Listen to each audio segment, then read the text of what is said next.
Hey y'all, Minish here. So, I put out the video a little bit ago and it was going over min-maxing in PokeMMO. And a lot of you guys agreed with points I made. The most efficient way to get money in PokeMMO is to take money from real life and put into the game. Because no amount of grinding can equate to the real world dollar. A lot of you guys are saying, Minish, I don't have real life money. What do? I can't grind PokeMMO the way I want. And I said, you know what? We're gonna have to do an IRL guide, aren't we? And here we are. So, I'm gonna be sharing some of my tips and tricks for IRL success today. So starting out, I'm gonna go over normal investing and options contracts. This is the IRL equivalent of the GTL for my PokeMMO friends. So, for normal investing, right, what you want to do is you want to do a little bit of research on stocks, look at the quarterly percentages. This is actually going to be harder than day trading for the layman's. I mean this. It's not as simple as buy low, sell high, right? There's going to be like incremental increases, but you actually need to know what you're doing more so for actual shares than you do for options contracts. And I know that sounds counterintuitive. And the second I tell you about this strategy, it kind of kills the strategy. But for me, it has been proven to work and works for my friends. I've made enough money on it. I don't really care anymore. So we're going to put this out into the world. So I decided to show you like my old back from like 2020 stats where I started with about $1,000 and I'm like, I made $80 today. Look how cool I am. And this was before I started learning how to day trade. When I started learning to day trade, it got a little better and then it got better and better. And then the reality is the more you learn and the more money you have, money actually makes more money, believe it or not. So the strategy I do, right? It's very simpler to the bear, and not the bear your female friends would rather hang out with. You don't need to outrun the bear in the woods. You just need to outrun your friend who is running from the bear in the woods. So the strategy is predicated on you learn shares. You need to make sure there's nothing wrong with it. You need to find a volatile stock that just is volatile for the amount of trade volume that is constantly going on. You need to research what peak buying hours are, and then you need to be patient. After you feel you have a basic understanding of the share, which is the hard part, and a lot of you guys are going to get fucked there. Once you understand the basics of a share, you're going to need to set yourself an exit strategy, and there's a lot of other guides, but the idea of my strategy is you take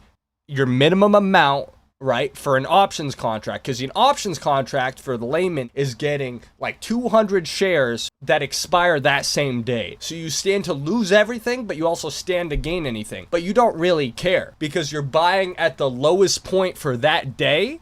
And then the second it goes up 1 cent, you dump that shit, right? Kind of like what Logan Paul does to everybody else. And speaking of cryptocurrency, don't trust cryptocurrency. Cryptocurrency is effectively a black box, right? It may have $1 million in it or $1 billion in it, but you don't understand the amount of money that is owed to that 1 billion. So it might have $1 billion in it, but 2 billion people might have put into it. So $2 billion are what is used to withdraw. Like this is what you see with FTX. The idea was that you're going to have a more stable cryptocurrency. It's going to act as a bank, but that bank, and like part of why it would act as a bank is they said they weren't going to use the money you put in, and then they immediately were. So the money you put in was immediately getting invested elsewhere until there was no money, and it was just a huge mess. Just understand that there is no legal backing for cryptocurrency, so I stay away from it. There is upside potential because again, you just need to out-retard the person behind you. So there is capital gains and a lot of potential with cryptocurrency, but I don't really fuck with it because again, at any point you can be rug pulled and it's too volatile even for me. But for the way I do options contracts and day trading, which again, remind you, this is gambling, only use your disposable income. You need to set a margin price, find a volatile stock. You can go into Robinhood, look at daily movers, kind of get an idea of what shares move a lot. Make sure there's nothing wrong with the share. Figure out what the minimum value you're comfortable buying at, and then take your hit with options contracts. It's going to be like $200 minimum buy-in for one share, usually for options. and then just immediately it goes up one thing, sell. You'll make $20 in a couple minutes. You'll make $40 in a couple minutes. And then eventually you can walk that up. And then you can eventually hit the point where you're making $10,000 a day. I'm showing this point because you don't want to show your wealth, because then that just pisses people off, right? But this is an idea of somebody who started out with living out of his car with $1,000 and slowly via options contracts. I started with actual shares until I got to like 8 grand, in all fairness.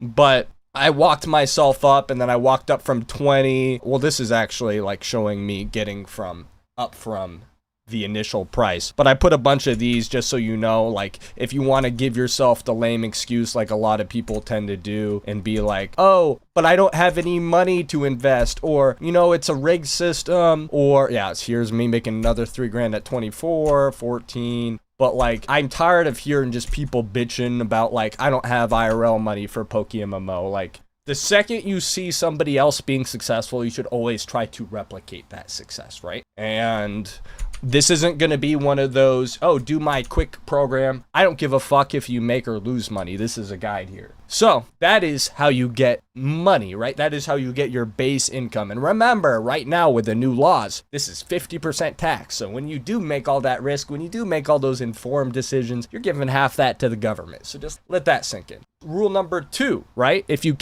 want to transition to investments, right? If you want to transition into like physical investments, where I should have some pulled up here, right? I'm transitioning into physical property, right? Oh, video games aren't a good investment. You're right. This is worth $0 because it's going to be with me till the day I die. I just wanted this, right? But if you are buying like physical property, right, you can make yourself have a business or an LLC. An LLC will allow it to be a small business, right? And then since I'm making this purchase, I am now negative $4,000. This is a small business expense, right? And say I spend $280,000 and, for instance, I make $8,000 on Twitch that year. I have now made a gross negative $230,000 towards my small business. So this is another way you can get via tax write-offs. Rich people do it all the time. So again, we're replicating what the rich people do because you want to have more money, right? And then now, little things you can do to min-max. You want to spend a couple bucks, you insulate your walls, right? You don't have to do anything fancy. You can insulate using cardboard. Creative solutions for creative problems. This year is going to be my boy, right? He's an example of a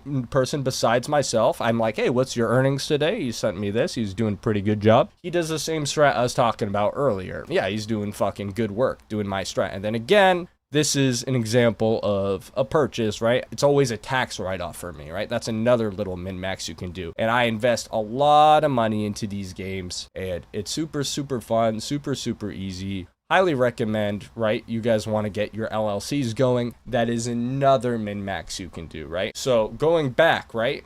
I also have an electric car, right? Another thing that you should do to min-max IRL on the corporate ladder is get in shape. Getting in shape will give you a plus to charisma and your charisma modifier, which will make gainful employment easier. And also, you become more mentally healthy when you get in shape. The reason I had the bloody feet there is because at one point, I was putting on weight and I didn't like that. So what I did is I decided, hey, how hard could it be to run 10 miles a day? And the answer is pretty fucking hard. But remember, you get in shape, you feel good about yourself, you feel more mentally alert, you get a +1 charisma modifier for your like actual job, and being fat isn't min-maxing correctly. People like to have more attractive friends if they're sane females and males. I like to hang around with attracted people. It makes me feel better. Like, I want to see my friends doing well and not feel bad for them all the time. So again, working out and finding a workout method that works for you is imperative, right? So always make sure to work out. That is another part of min-maxing.